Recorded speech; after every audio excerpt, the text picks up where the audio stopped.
네, 오늘 신년 감사예배 오신 우리 성도님들 환영합니다. 이 시간 묵상기도 드림으로 예배 드리도록 하겠습니다.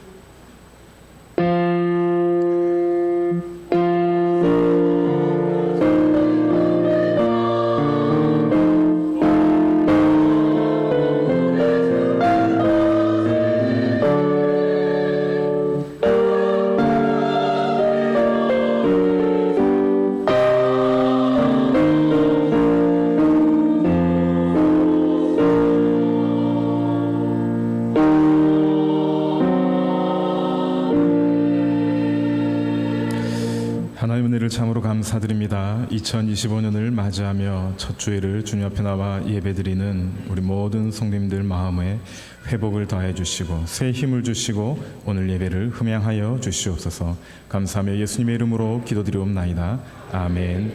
전능하사 천지를 만드신 하나님 아버지를 내가 믿사오며 그 외아들 우리 주 예수 그리스도를 믿사오니 이는 성령으로 잉태하사 동정녀 마리아에게 나시고 본디오 빌라도에게 고난을 받으사 십자가에 못 박혀 죽으시고 장사한 지 사흘 만에 죽은 자 가운데서 다시 살아나시며 하늘에 오르사 전능하신 하나님 우편에 앉아 계시다가 저리로서 산 자와 죽은 자를 심판하러 오시리라. 성령을 믿사오며 거룩한 공회와 성도가 서로 교통하는 것과 죄를 사하여 주시는 것과 몸이 다시 사는 것과 영원히 사는 것을 믿사옵나이다. 아멘. 우리 찬송가 438장 드리겠습니다.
우리 하나님의 크신 은혜와 사랑을 감사드립니다. 지난 한 해 동안에도 주의 은혜 가운데 지내게 하여 주시고 또 새해를 맞이하여서 새로운 한 주가 시작이 됩니다.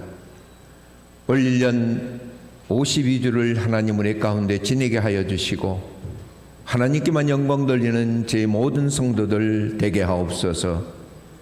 말씀 안에 거하는 자 되게 하여 주시고 하나님을 더욱더 가까이 섬기는 우리 모든 성도들 되게 하여 주옵소서.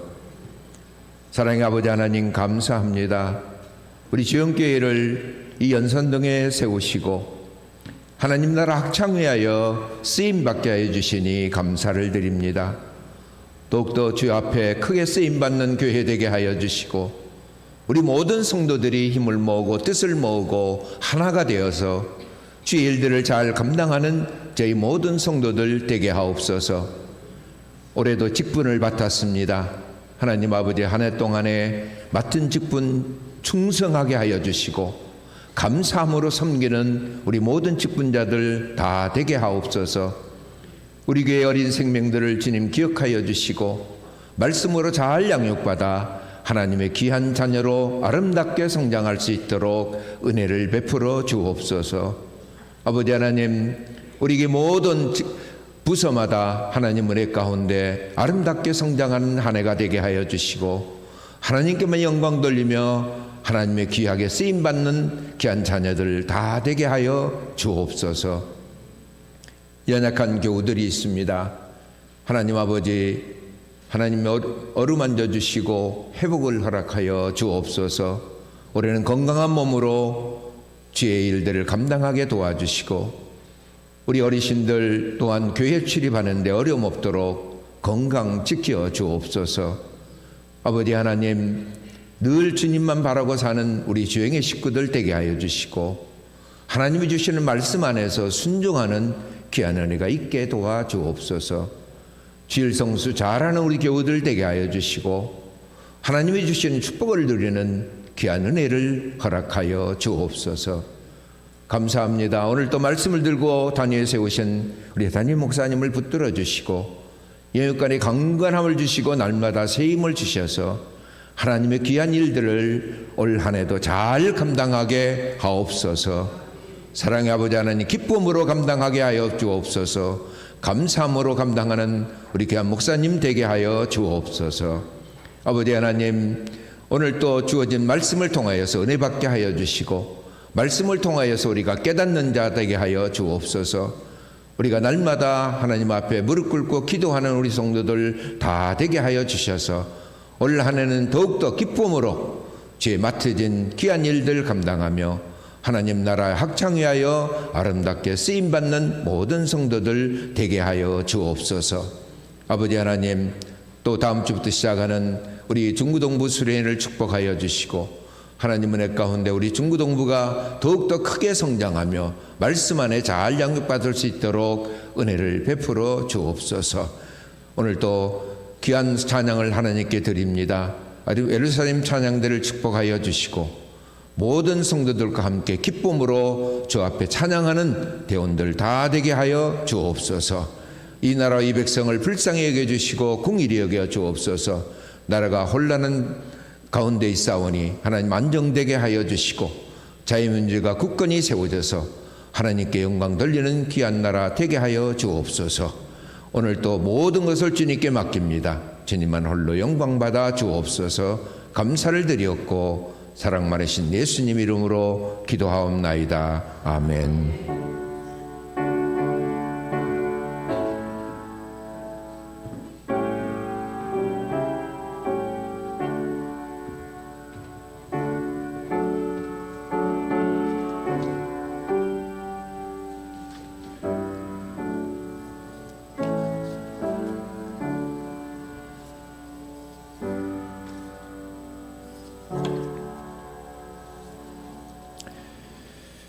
네, 교회 소식 알려드리겠습니다. 주부의 교회 소식란 참고해 주시길 바랍니다.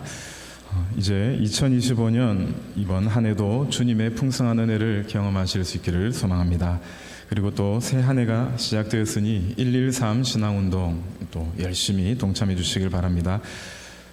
교회 사무실에 각 기관 회계 장부가 있습니다. 찾아가시길 바랍니다. 그리고 오늘 오전 예배 후에 본당에서 재직회를 가집니다. 집사 이상 직분을 받으신 분들은 재직회에 꼭 참석해 주셔서 우리 교회 재정 상황이 어떤지 또 헌금이 어떻게 쓰여지시는지 관심을 가지고 지켜봐 주시길 바랍니다. 그리고 다음 주에는 예결상 공동의회를 가지게 됩니다. 세례 교인 이상은 모두가 다 다음 주에는 또 공동의회에 참석해 주시길 부탁드립니다. 그리고 이번 주 화요일부터 목요일까지 중고등부 수련회가 해운대 백석호에서 진행이 됩니다. 기도해 주시고 또 우리 중고등부 아이들이 말씀의 은혜 가운데 젖어드는 시간 되게 달로 좀 기도해 주시기 바랍니다. 그리고 본당 앞쪽 벽면에 성탄 장식 참 이쁘게 잘 되어 있죠. 매년 우리 오태상 원로 장로님께서 수고해 주셨는데 이제 올해는 또 다른 팀이 이제 트리 장식으로 본당을 디자인하게 됩니다. 오늘 마지막 디자인이니까요. 잘 봐주시고 또 새롭게 꾸며질 디자인을 기대하시면서 또 연말을 준비하길 바랍니다. 그리고 새해 첫 주라고 해서 손명의 권사님께서 식당에서 떡국을 대접한다고 합니다. 떡국 때문에 재직에 빠지고 다 내려가지 마시고요. 재직하시고 또 맛있는 떡국 드시러 가시길 바랍니다. 오늘 새 가족이 여러 분 오셨네요. 손 이름 부르실 때 잠시 자리에 일어서 주시길 바랍니다. 손창숙 성도님, 정양혜 성도님인가요? 손인숙 성도님, 어용숙 성도님, 잠시 자리에서 일어서 주십시오. 예, 제가 한번 기도하겠습니다. 하나님, 은혜를 참으로 감사드립니다. 오늘 참 많은 새로운 성도님들을 보내주시고 새 가족으로 등록하게 하시니 감사드립니다. 우리 공동체 가운데 함께 하시는 그 하나님의 은혜를 경험하게 하시고 또 새가족 교사들과 귀한 양육과 교제의 시간을 통하여 하나님의 은혜, 예수 그리스도의 함께 하시는 그 축복을 날마다 더 풍성하게 경험하는 우리 모든 새가족들 되게 인도하여 주시옵소서. 감사하며 예수님의 이름으로 기도드리옵나이다. 아멘. 우리 따뜻한 박수로 환영하도록 하겠습니다. 예, 자리에 앉아주시면 되겠습니다. 이 시간 찬송가 320장 드리면서 준비한 예물 하나님께 드리도록 하겠습니다.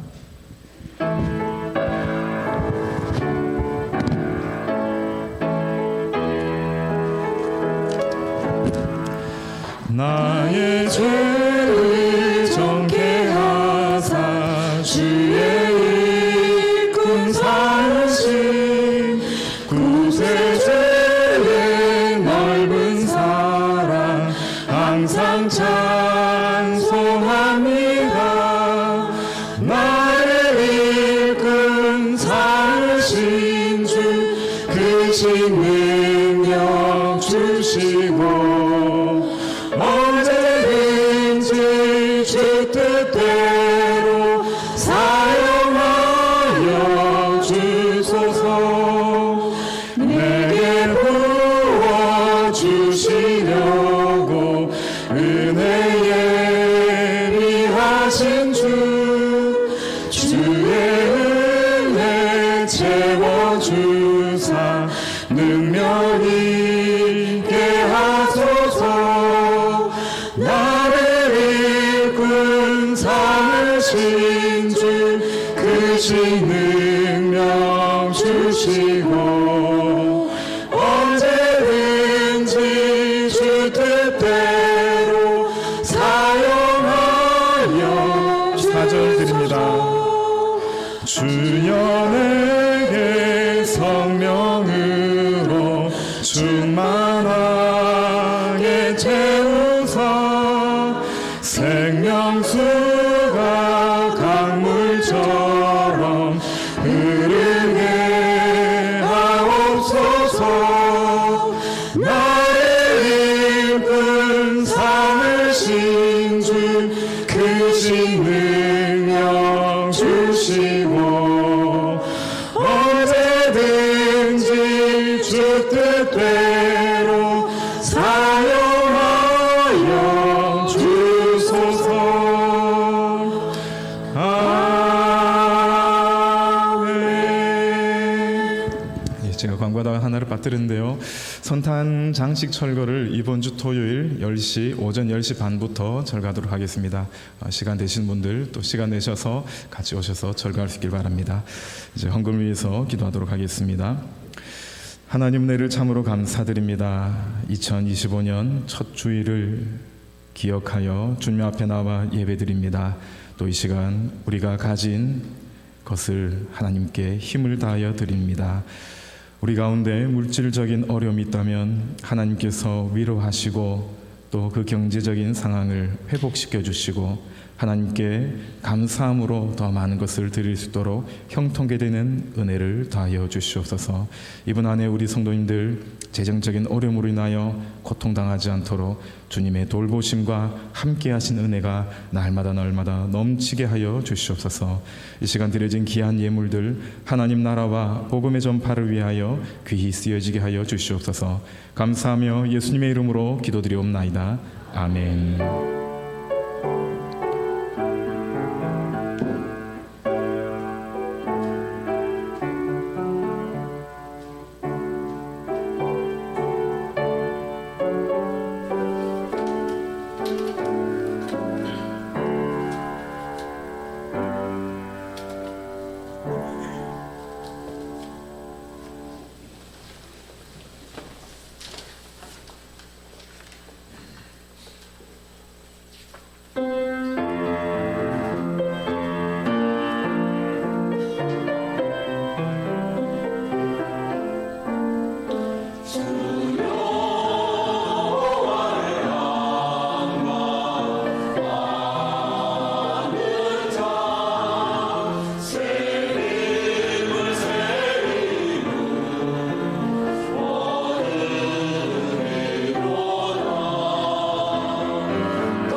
우리 말씀 찾아보겠습니다. 요한복음 15장 1절에서 7절까지 말씀입니다. 신약 성경책 173페이지 정도에 있습니다. 요한복음 15장 1절에서 7절까지 한 절씩 교독하도록 하겠습니다. 15장 1절입니다. 나는 참 포도나무요 내 아버지는 농부라.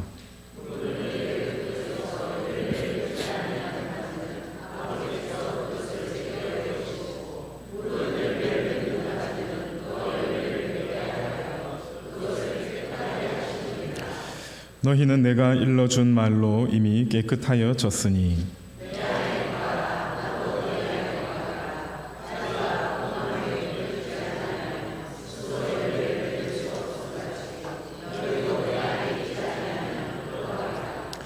나는 포도나무요 너희는 가지라. 그가 내 안에 내가 그 안에 거하면 사람이 열매를 많이 맺나니 나를 떠나서는 너희가 아무것도 할 수 없음이라.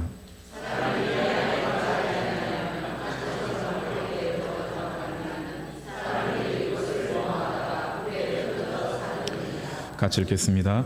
너희가 내 안에 거하고 내 말이 너희 안에 거하면 무엇이든지 원하는 대로 구하라. 그리하면 이루리라. 아멘. 우리 옆에 분들하고 이렇게 축복하며 인사하실까요? 말씀 안에 거하시길 바랍니다. 예, 이번 한 해 말씀 안에 거하실 수 있기를 원합니다. 우리 교회 영구포효가 무엇인지 아시지요? 말씀 안에 거하는 성도입니다. 신앙의 비밀이 여기에 다 들어 있습니다. 말씀 안에 거하는가? 말씀 안에 거하지 않는가? 내 삶 가운데 평안이 넘치는가? 내 삶 가운데 평안이 깨어져 있는가? 어디에 있는가? 거기에 따라서 달라진다는 것입니다. 그래서 우리 교회 영구표는 어디 안에 거한다고요? 말씀 안입니다. 이 말씀이 누구십니까? 예수 그리스도, 또 하나님, 성령님, 이름은 여러 가지가 있지만 우리가 예수님이라고 보통 이렇게 이야기를 합니다. 말씀 안에 거하는 성도 다 되시길 바랍니다. 오늘 이 본문 요한복음 15장 말씀만 딱 보시면 참 괜찮죠. 포도나무다 내 안에 거하라. 그런데 예수님께서 지금 어떠한 상황에서 말씀하셨는가, 이걸 생각하면은 느낌이 달라질 것입니다.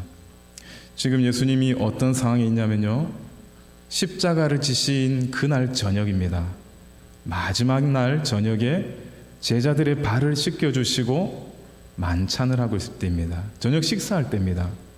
제자들은 아무도 모르죠. 어떤 일이 일어날지 아무도 알 수 없습니다. 단 한 사람, 유다만 알고 있습니다. 유다는 예수님을 팔러 나갔으니까요. 그런 긴박한 상황 속에서 예수님께서 제자들에게 이 말씀을 하고 있는 것입니다. 가이사랴 빌립보에서부터 예수님께서는 제자들에게 내가 죽을 것이다, 그리고 3일 뒤에 부활할 것이다 라고 몇 차례 이야기를 나누었습니다. 그런데 그때까지도 제자들은 예수님의 죽음에 대해서, 그리고 그 시간에 대해서 전혀 알지 못하고 있습니다. 그러나 예수님께서는 알고 있었습니다. 이제 마지막 때가 다가오고 있다. 건강한 사람은 내가 마지막이 언제인가 잘 분별을 못합니다. 특별히 에너지가 넘칠 때는 20, 30대는 죽음에 대해서 전혀 생각하지 않습니다. 건강하니까요. 힘이 있으니까요.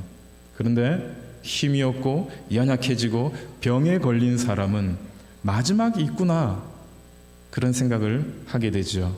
십자가에 달리실 것을 눈앞에 둔, 이제 얼마 있지 않으면은 십자가를 짊어지셔야 되는데, 그 마지막 순간에 예수님께서 던지신 메시지가 포도나무와 가지 이야기라는 것입니다. 여러분, 마지막에 가장 중요한 메시지를 남기죠. 마지막 유언장을 남길 때 그 유언장은 거짓이 없습니다. 그러니 마지막 순간에 타 종교인이 내가 지옥으로 가는구나, 마지막은 영의 눈이 떠지기 때문에 자기가 어디로 가는지 발견하게 됩니다. 그럼 그리스도인들은 무엇을 보게 됩니까? 천국을 보게 되는 것입니다. 그래서 그리스도인이 마지막을 맞이했을 때는 근육이 굳어지고 고통스러워지는 것이 아니라 평안해진다는 것입니다. 천국을 바라보고 있으니까요.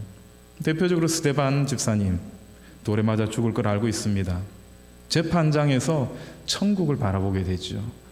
내가 이제 곧 천국 가겠구나. 말씀 안에 거하고 있으니 죽음이 더 이상 죽음의 공포가 아니라 죽음이 천국 문을 여는 것이구나라는 평안이 찾아오게 된 것입니다. 예수님께서는 이제 마지막에 유언과 같은 말씀을 남기는데, 성경 곳곳에 마지막 메시지를 남긴 사람들이 있습니다. 신명기 31장 6절에는 모세가 마지막 메시지를 남기는데요. 같이 읽어보겠습니다. 시작.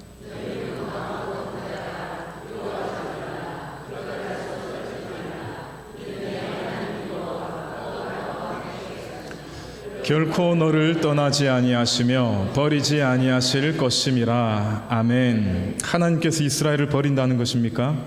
버리지 않는다는 것입니까? 버리지 않는다는 겁니다. 모세는 이제 세상을 떠납니다. 그러나 이스라엘 리더인 모세는 세상을 떠나지만 누가 함께 있다고요? 하나님. 광야 40년 동안 함께 하셨던 하나님은 가나안 땅에도 같이 동행하신다는 것입니다. 모세는 마지막에 가장 중요한 메시지를 남긴 거죠. 모세가 함께 있으면 사람들은 안심이 될지 모르겠습니다. 그러나 이스라엘을 지키는 능력은 모세에게는 없습니다. 누구에게 능력이 있습니까? 하나님이죠. 그 능력의 하나님이 이스라엘과 함께 가신다는 것을 이스라엘에게 모세는 마지막 메시지를 던진다는 겁니다.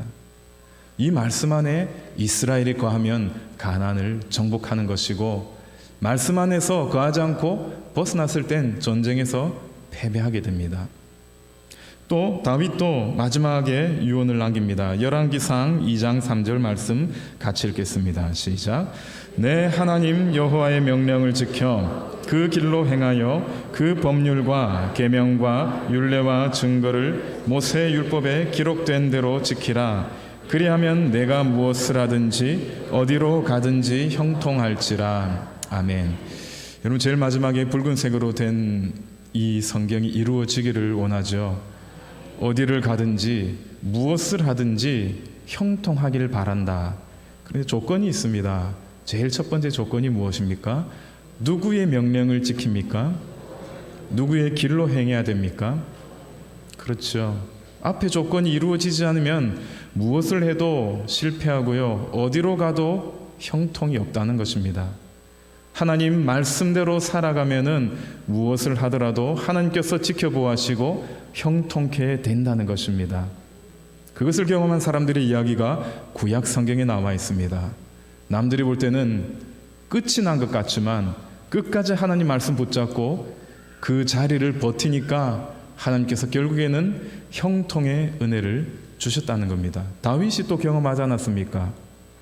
나라를 구한 구국의 영웅, 억울한 누명을 쓰고 도망자가 됩니다.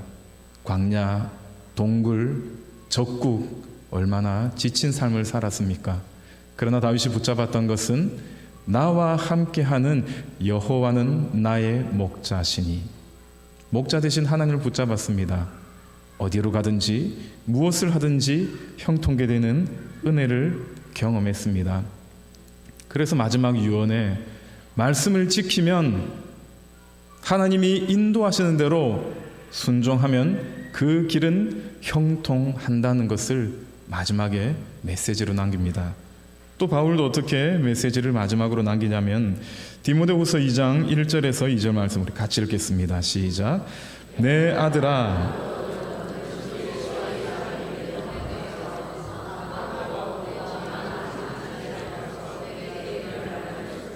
사람들에게 부탁하라. 그들이 또 다른 사람들을 가르칠 수 있으리라. 아멘. 바울이 제일 마지막으로 기록한 성경이 디모데후서입니다. 이 디모데후서를 기록하고 1, 2년 뒤에 순교자의 반열에 오르게 되죠. 메시지는 이것입니다. 충성된 사람에게 복음의 전달자의 사명을 맡겨라. 그러면 그 사람은 다른 사람들을 가르칠 수 있을 것이다. 초대교회 사람들이 형편이 좋지 않았습니다. 안전하지 않았습니다. 생명을 내걸어야 될 그런 상황입니다. 복음 전하면 어떻게 될지 장담이 안 됩니다. 그러니 충성된 사람들에게 부탁하라는 것입니다. 그런 충성된 삶을 바울이 살아왔고 복음을 전했고요. 그리고 또 다른 디모데와 같은, 디도와 같은 충성된 사람들이 복음을 이어받았고 복음을 전했습니다. 그리고 또 바울이 디모데야, 또 충성된 사람들을 세워서 복음을 전해라. 그럼 복음이 그렇게 충성된 사람들에게 전달되면서 지금 우리의 귀에 전달된 것입니다. 우리가 해야 될 것은 나만 복음의 은혜를 누리는 것이 아니라 또 다른 사람에게 복음을 증거하는 사명이 있다는 것입니다. 그것이 바로 또 말씀 안에 거하는 삶이라는 것을 우리는 기억해야 됩니다. 우리들의 신앙생활에 있어서 가장 중요한 것은 누구와 동행하는 것입니까? 하나님이죠. 예수님과 동행하는 것이 가장 중요한 것입니다. 하나님을 경험하는 삶이 되어야 됩니다. 누군가가 이야기한 하나님을 듣는 것도 도움이 됩니다. 간증을 듣는 것도 힘을 얻을 수 있습니다. 그러나 가장 강력한 힘은 내 삶 가운데 나에게 말씀하시고, 내 삶 가운데 나와 함께 하시고, 내 삶의 인생의 여러 가지 문제들을 극복하게 해주신, 피할 길을 내어주신, 지혜를 주신 하나님을 경험하는 것이 가장 중요한 것 아닙니까? 그 하나님 경험하지 못하면 우리는 힘없는 그리스도인으로 살아갑니다. 그 하나님 경험하면은 두려움이 사라지게 되죠. 그 하나님을 경험하게 되면은 참된 지혜를 발견하게 됩니다. 삶의 모습이 달라집니다. 삶의 방향이 달라지게 되어 있습니다. 우리가 매일 삶에서 하나님을 경험한다면은 이번 한 해가 흔들리지 않는 삶의 모습을 가지게 될 것입니다.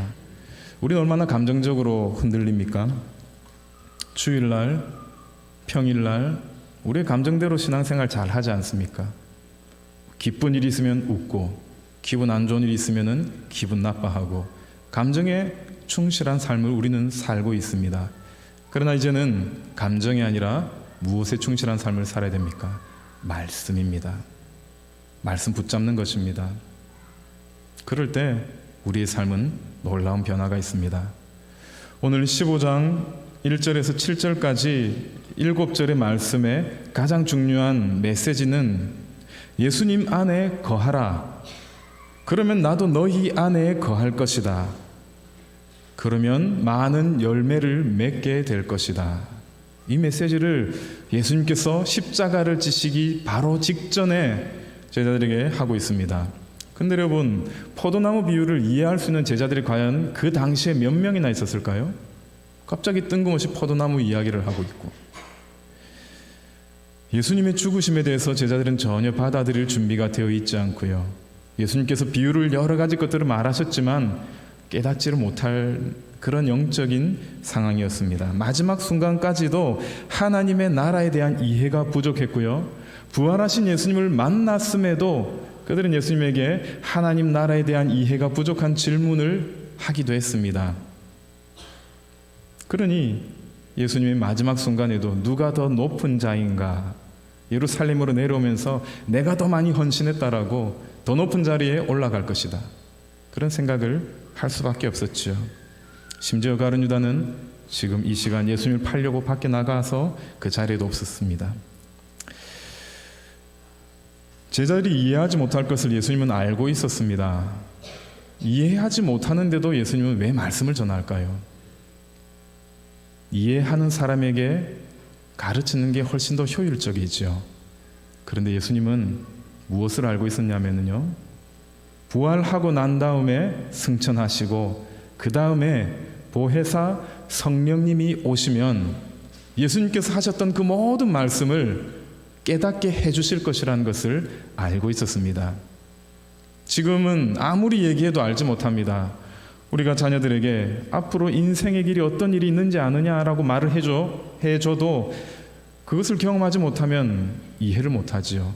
미리 준비해라. 그런데 그 말 듣습니까? 잘 듣지 않습니다. 이 길로 가라. 가지 않지요. 모르니까요. 그러나 지나왔던 인생을 돌아볼 때 그 길은 좋은 길이 아닐 것인데 안타까운 마음이 있죠. 여러 가지 고민을 합니다.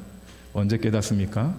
인생의 모진 풍파를 경험하고 나서, 그래서 부모님이, 그래서 선생님이, 그래서 믿음의 선배가 이렇게 말한 것이었구나라고 그때 가서도 깨달으면 다행이지요.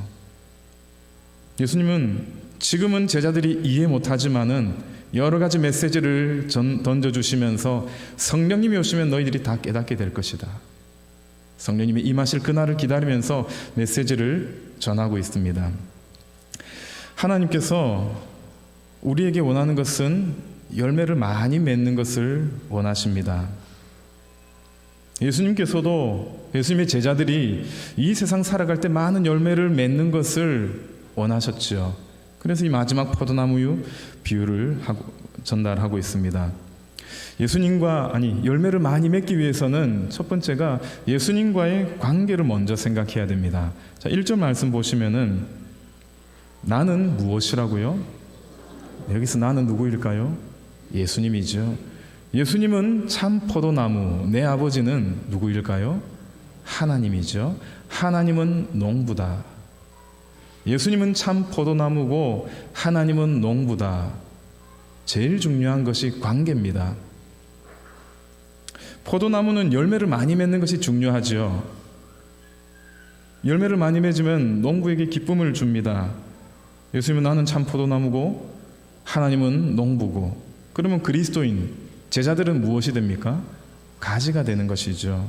열매를 많이 맺으라고 합니다. 나무 둥지에서 줄기에서 열매가 열리진 않습니다. 가지에서 포도 열매가 맺어지는데, 그럼 열매를 맺는 것은 우리가 해야 될 일입니다. 그런데 예수님께서 먼저 강조하고 있는 것은 너희들과 나의 관계를 먼저 생각하라는 것입니다. 위치를 먼저 생각하라는 것을 전달하고 있죠. 여러분, 선을 넘는다, 이 말 알고 계시죠? 저 사람 선을 넘네. 자신이 할 수 있는 일, 그리고 할 수 없는 일, 자신이 해야 할 일, 하지 말아야 할 일, 이 일의 경계가 없을 때, 하지 않아야 될 일을 하기 시작했을 때 선을 넘는다, 그런 표현을 합니다. 경찰들은 관할 구역이 있죠. 선이 끄어져 있습니다. 그 선을 넘어가면은 월권이죠. 당신이 경찰이지만 왜 우리 구역에 와서 활동하는가? 우리는 가지고 예수님은 줄기라는 것을 우리는 반드시 기억해야 됩니다. 왜 그런가 하면요, 열매는 줄기가 전달해 줍니까? 가지가 스스로 얻습니까? 영양분입니다. 잘못 전달했네요. 영양분을 줄기가 전달해 줍니까? 가지가 스스로 얻습니까?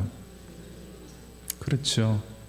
나무가 가지로 영양분을 보내지 않으면은 가지가 아무리 튼튼해도 열매를 맺을 수 없습니다. 그리고 영양분이 공급 안 되면 가지는 결국에는 말라버리게 되죠.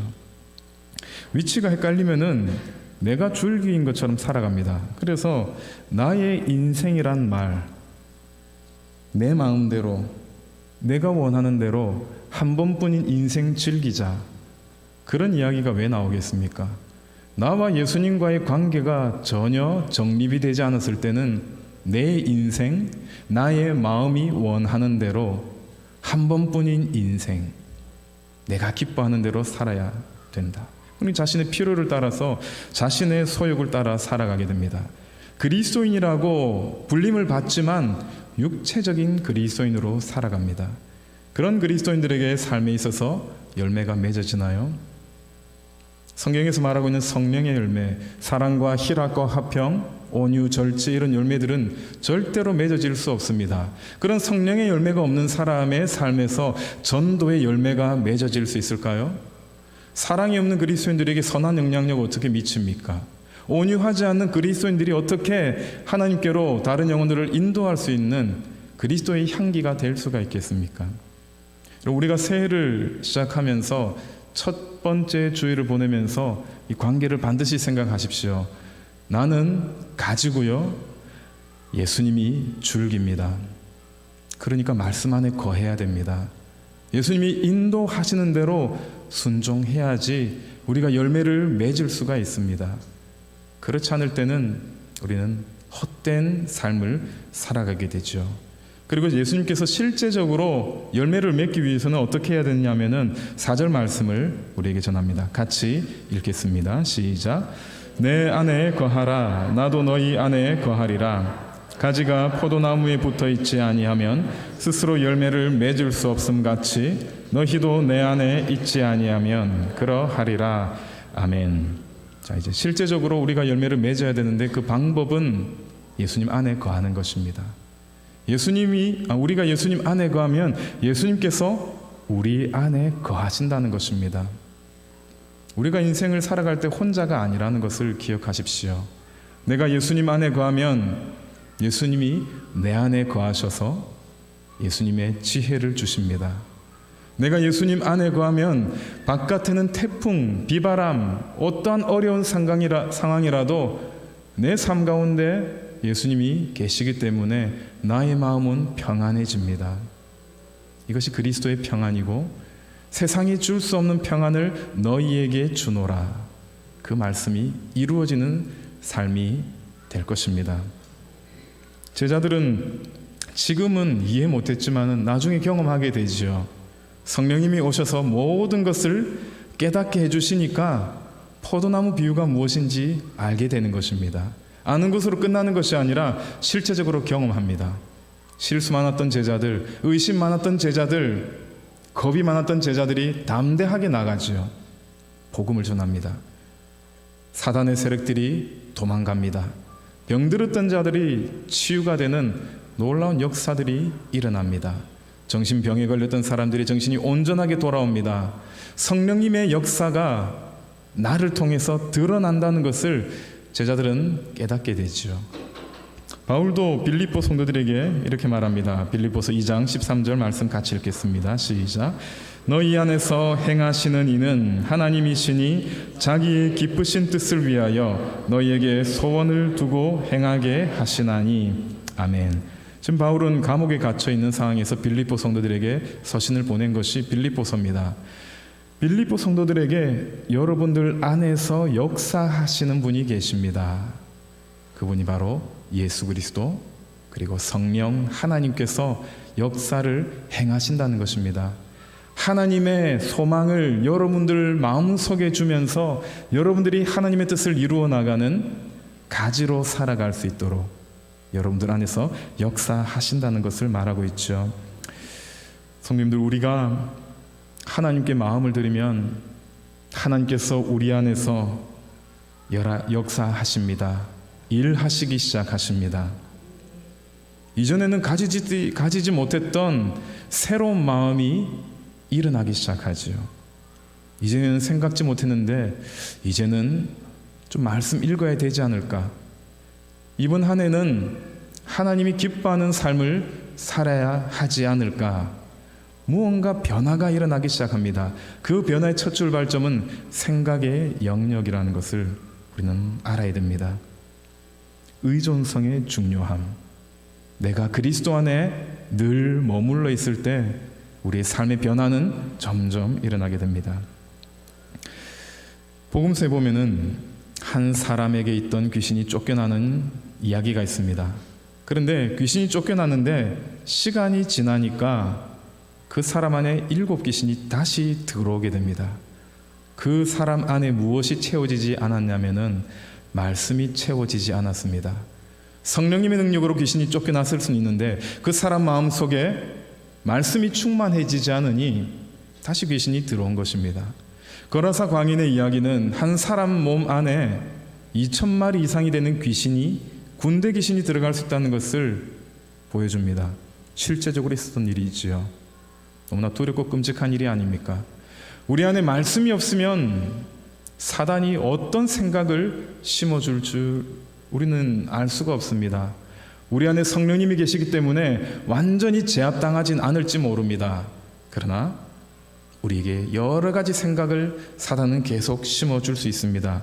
요한복음 13장 2절 말씀 같이 읽겠습니다. 마귀가 벌써 시몬의 아들 가룟 유다의 마음에 예수를 팔려는 무엇을 넣었다고요?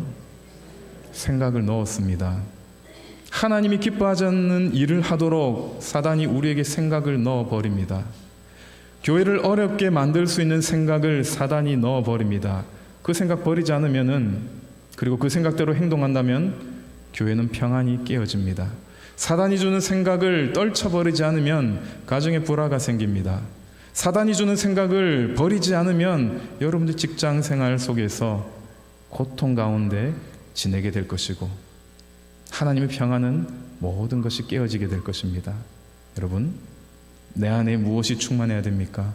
말씀이 충만해야 됩니다. 말씀이 충만한 것이 예수 그리스도가 내 안에 거하는 것입니다. 선택을 하나 잘못하면 죽음에 이를 수 있지요. 우리가 잘못 분별해서 헛된 길을 선택해버리면 그만큼 인생을 돌아오게 됩니다. 감정대로 선택했다가 분별력이 없어서 엉뚱한 선택을 했다가 낭패를 보는 경우가 얼마나 많이 있습니까? 제자들은 열매를 많이 맺기를 원하지요. 예수님께서도 원했습니다. 그 방법은 예수님 안에 거하는 것입니다. 자신의 삶을 온전히 예수님께 맡기는 것입니다. 내가 맺으려고 하는, 내가 열매를 많이 맺으려고 하는 것은 종교입니다. 종교는 내가 수고하는 것이죠.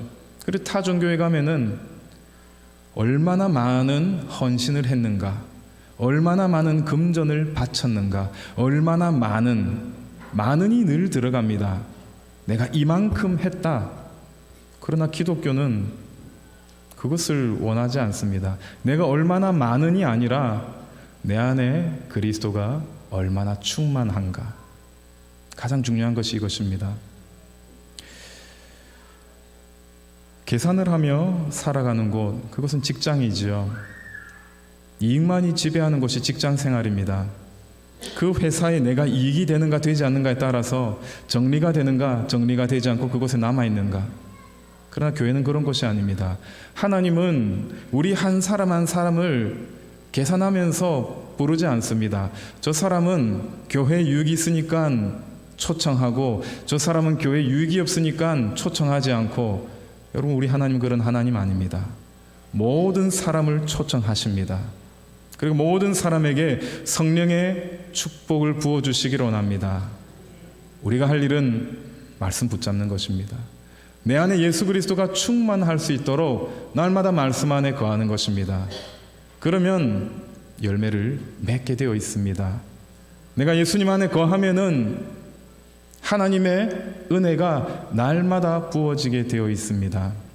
내가 예수님 안에 거하면 내 인생의 길이 형통하게 됩니다.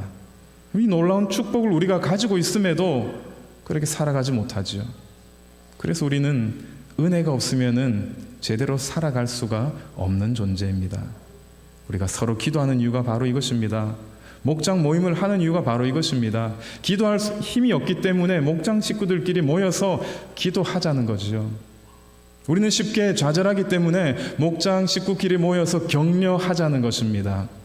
그러나 사단은 이 모임을 흐트러뜨리고 그 모임 가운데 세속적인 이야기가 넘치도록 만들어갑니다. 여러분, 이번 한 해 어떻게 지내시길 원합니까? 우리 성도님 한 분 한 분의 인생에 예수 그리스도가 충만하길 원합니다. 그리고 우리 성도님들 목장 모임에 말씀이 충만하기를 원합니다. 우리 성도님들 가정과 직장 가운데 인생의 길 가운데 날마다 예수 그리스도 안에 거하심으로 제자들이 누렸던 풍성한 열매, 우리 성도님들의 삶에도 이러한 풍성한 열매가 맺어지시는 축복을 누리실 수 있기를 우리 예수님의 이름으로 축복합니다. 우리 시간 나의 안에 거하라 이 찬양 드리고 같이 기도하도록 하겠습니다.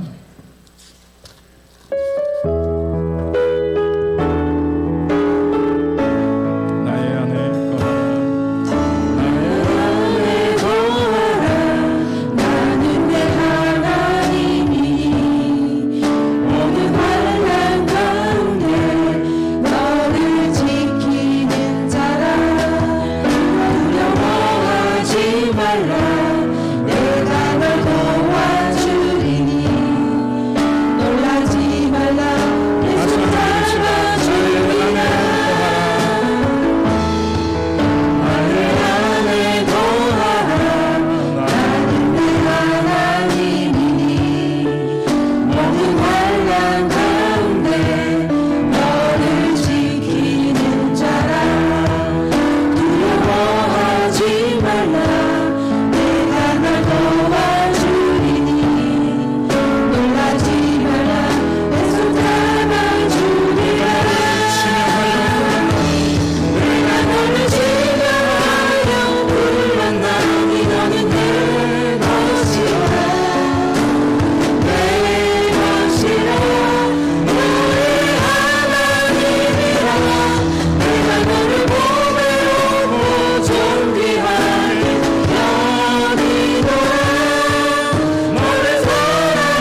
위해서 기도하기로 합니다.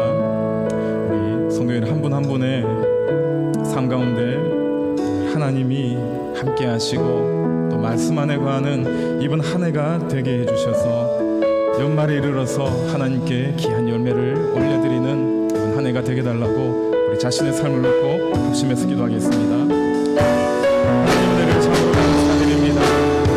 예수 그리스도의 십자가의 은혜로 하나님의 자녀로 삼아주시고 예수 그리스도의 은혜로 하나님께 담대함으로 나아갈 수 있는 축복을 다해주시니 감사드립니다.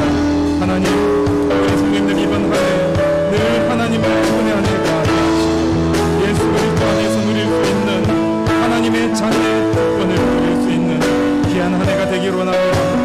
사단이 주는 생각을 쳐버리게 하시고 우리를 예수 그리스도의 말씀 안에서 예수 그리스도의 은혜 안에서 가는 우리 성령을 되게 주장하여 주시옵소서. 인생의 여러 가지 문제 가운데 낙심하지 않게 하시고 하늘의 지혜를 구하며 우리 안에 계신 예수 그리스도를 잡으며 하나님이 주신 은혜 가운데 승리하는 삶을 살아가는 모든 성령에게 주관하여 주시옵소서.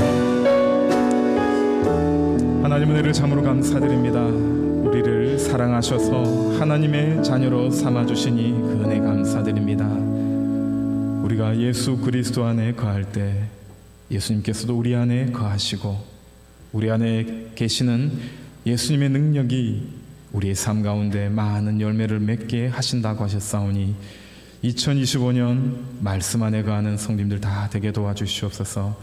어렵고 힘들 때 다른 것 바라보지 않게 하시고 예수 그리스도 앞에 무릎 꿇고 하나님께 기도하며 하나님과 대화하며 하나님의 지혜를 구하는 우리 모든 성도님들의 한 해가 될 수 있도록 축복하여 주시옵소서. 우리 주 예수 그리스도의 은혜와 하나님 아버지의 크신 사랑하심과 성령님의 늘 함께 하시는 은혜가 매일의 삶 가운데 말씀 안에 거하기로 나는 주의 사랑하는 성도들의 삶 가운데 이제로부터 영원토록 함께 있을지어다. 아멘.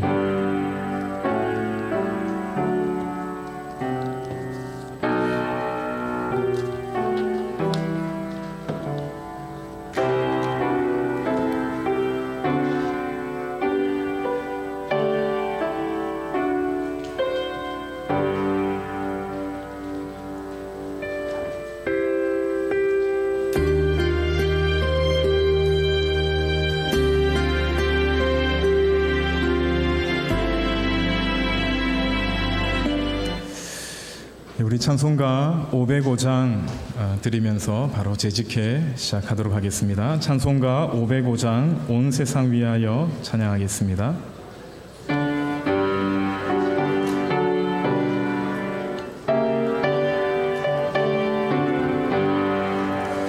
온 세상 위하여 나 복음 전하리 만 백성 모두 나와서 주 말씀 들으라.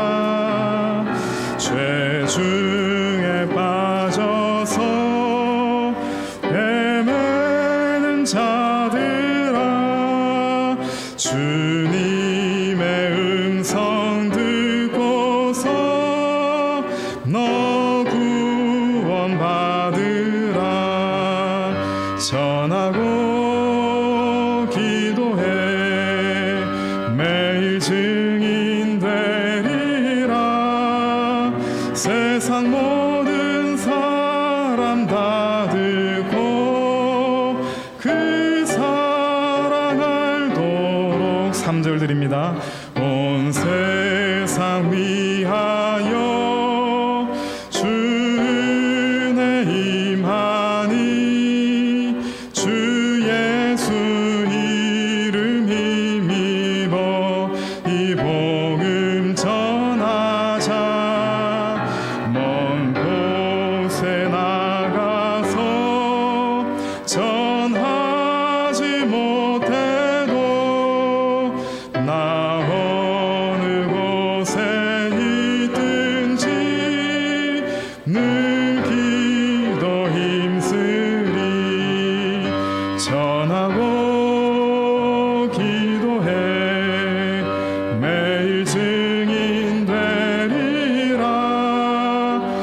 세상 모든 사람 다 듣고 그 사랑 알도록.